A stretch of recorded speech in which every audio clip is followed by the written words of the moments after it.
Hello friends, आज हम बात करेंगे स्प्लिट ईयर लोब्यूल के। स्प्लिट ईयर लोब्यूल का मतलब है कि जो लेडीज़ अपनी इयरिंग्स डालने के लिए कान का लोब्यूल पार्ट होता है, इस लोब्यूल पार्ट में जो होल कराया जाता है, किसी वजह से वो होल जो है काफ़ी बड़ा हो जाता है, जिसकी वजह से देखने में वो अच्छा नहीं लगता, अनएस्थेटिक लगता है। उसमें कुछ भी जब हम डालते हैं इयरिंग्स तो वो काफ़ी ज़्यादा झूल जाता है, वो हिस्सा अच्छा नहीं लगता। तो इस कंडीशन को बोलते हैं स्प्लिट ईयर लोब्यूल। अब ये क्यों होता है? देखिए, इसके होने के बहुत सारे कारण हैं, जिसमें मुख्यतः कारण ये होता है कि अगर आप ज़्यादा वेट वाले कोई इयरिंग्स काफ़ी लंबे समय तक पहनते हैं तो वो जो होल है वो स्प्लिट काफ़ी नीचे तक जो है ना वो कट जाता है, तो वो जो होल बना हुआ है वो लंबा हो जाता है, फिर उसमें कुछ भी हम डालते हैं तो वो अच्छा नहीं लगता देखने में। दूसरा है विद एज, जैसे जैसे एज बढ़ती है, एजिंग के साथ साथ भी वो होल धीरे धीरे हमारा नीचे की तरफ कट जाता है, क्योंकि एज बढ़ने के साथ साथ हमारा जो लोब्यूल है उसमें फैट की जो मात्रा है, कंसंट्रेशन कम हो जाती है। तो फैट कम होने से उसके कटने के चांस बढ़ जाते हैं और वो नीचे जो है सैग कर जाता है, जो हमने होल बनाया होता है। तो अब इसको जो ठीक करने का ढंग है उसको हम लोब्यूलोप्लास्टी के नाम से जानते हैं। जो प्रोसेस, सर्जिकल प्रोसेस होता है, उसको बोलते हैं लोब्यूलोप्लास्टी। तो इसमें हम क्या करते हैं कि जो वो कट है जो लंबा हो गया है, उसके जो मार्जिन्स हैं, जो सिरे हैं दोनों, उन दोनों को काट के फ्रेश किया जाता है और दोबारा से स्टिच किया जाता है, टाँके लगाए जाते हैं। और ये टाँके जो हैं ये अपने 7 दिन के बाद कट जाते हैं, तो वो जो होल था वो कम्प्लीटली बंद हो जाता है। और उसके बाद हम चाहते हैं कि कम से कम 3 महीने तक जो है ये होल हमारा बंद रहे, उसके बाद ही हम इसको नई ईयर पियर्सिंग कराएं। क्योंकि जब अगर हम दोबारा ईयर पियर्सिंग कराएंगे तो ये उसी एरिया में जो हमने अभी सिला है, मजबूत नहीं हुआ होता, उस पर ये दबाव डालेगा और दोबारा से वो जो स्प्लिट ईयर लोब्यूल था होने की दोबारा संभावना बनी रहती है, यानी वो इयरिंग्स जो है वो काट सकते हैं दोबारा उसी लाइन को। तो 3 महीने का कम से कम हमें इसमें वेट करना चाहिए कि हम दोबारा से नेक्स्ट पियर्सिंग हम करवाएं।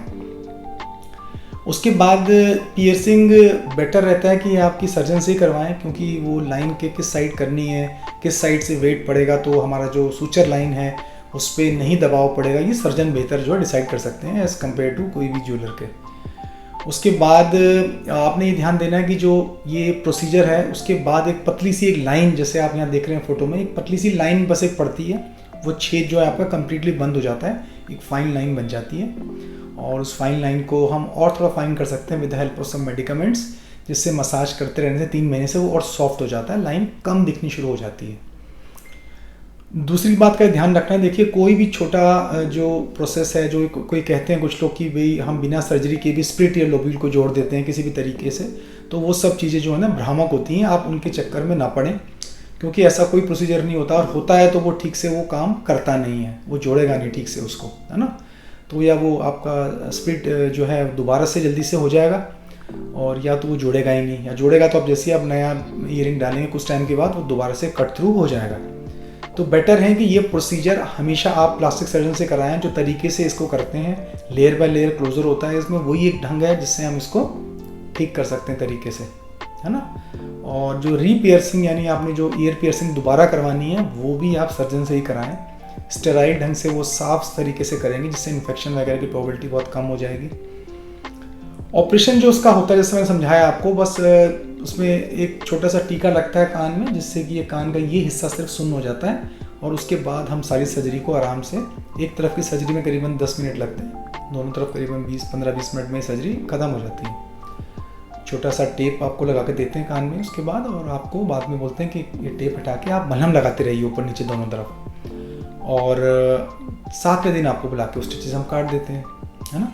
तो बहुत छोटा सा प्रोसीजर है, जिसकी हेल्प से जो है आप अपने लोब्यूल का जो शेप है और जो लोब्यूल में जो होल बना है उसकी जो उसको जो है कम कर सकते हैं, जो बड़ा हो गया है, जो अच्छा नहीं लग रहा है, उसको एक छोटी सी सर्जरी से आप इसको ठीक कर सकते हैं। तो लोब्यूलोप्लास्टी का ये प्रोसीजर है, आज हमने इसके बारे में जाना।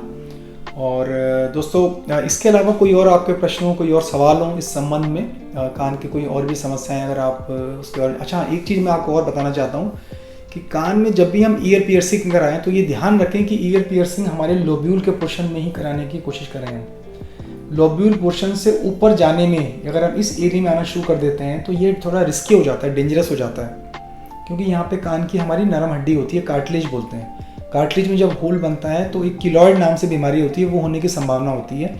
इसमें कान पे जहाँ पे छेद किया होता है वहाँ पे बड़े बड़े मोटे मोटे नोड्यूल्स बन जाते हैं, उनको किलॉइड्स बोलते हैं। तो इस एरिया में आप कृपया करके छेद ना कराएं, है ना। सिर्फ अंदर ये जो सॉफ्ट लोब्यूलर पार्ट है इसमें कोई कार्टिलेज नहीं होता, सिर्फ फैट होता है, जिसमें बहुत कम चांस होते हैं किलॉइड बनने के। तो यहीं तक ही इसको आप होल कराएं, और जब भी कराएं कोशिश करें कि ये प्लास्टिक सर्जन द्वारा ही किया जाए।